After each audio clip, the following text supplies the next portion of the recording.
ಒಂದು ಕಪ್ ಟೀಯ ಹಿಂದೆ ಇಷ್ಟು ದೊಡ್ಡ ಕಲಬೆರಕೆ ಜಾಲ ಅಡಗಿರಬಹುದು ಎನ್ನುವುದನ್ನು ಈ ದಾಳಿ ಬಯಲಿಗೆಳೆದಿದೆ.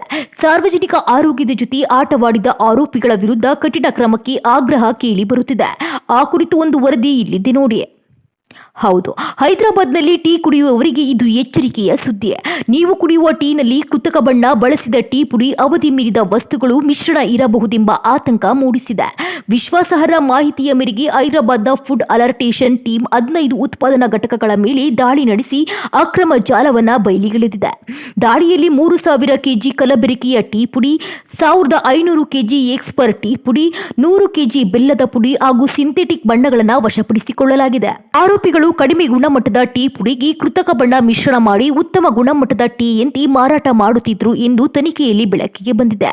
ಕೇವಲ ರಸ್ತೆ ಬದಿ ವ್ಯಾಪಾರಿಗಳಿಗೆ ಮಾತ್ರವಲ್ಲ, ಕೆಲವು ಹೆಸರಾಂತ ಮಾರಾಟಗಾರರಿಗೂ ಈ ಟೀ ಪೂರೈಕೆಯಾಗುತ್ತಿತ್ತು ಎಂಬ ಸಂಗತಿ ಮತ್ತಷ್ಟು ಆತಂಕಕ್ಕೆ ಕಾರಣವಾಗಿದೆ. ಇನ್ನು ಕಾರ್ಯಾಚರಣೆಯಲ್ಲಿ 10 ಮಂದಿಯನ್ನ ಬಂಧಿಸಿರುವ ಪೊಲೀಸರು ಈ ಜಾಲದ ಹಿಂದೆ ಇನ್ನಷ್ಟು ದೊಡ್ಡ ನೆಟ್ವರ್ಕ್ ಇರುವ ಸಾಧ್ಯತೆಯ ಬಗ್ಗೆ ತನಿಖೆ ಮುಂದುವರೆಸಿದ್ದಾರೆ. ಆರೋಗ್ಯಕ್ಕೆ ಅಪಾಯಕಾರಿ ಟೀ ಪೌಡರ್ ಮಾರುಕಟ್ಟೆಗೆ ಹರಿದಾಡುತ್ತಿದ್ದ ವಿಚಾರ ಬೆಳಕಿಗೆ ಬಂದಿರುವುದರಿಂದ ಸಾರ್ವಜನಿಕರು ಎಚ್ಚರಿಕೆಯಿಂದ ಇರಬೇಕೆಂದು ಅಧಿಕಾರಿಗಳು ಸೂಚಿಸಿದ್ದಾರೆ.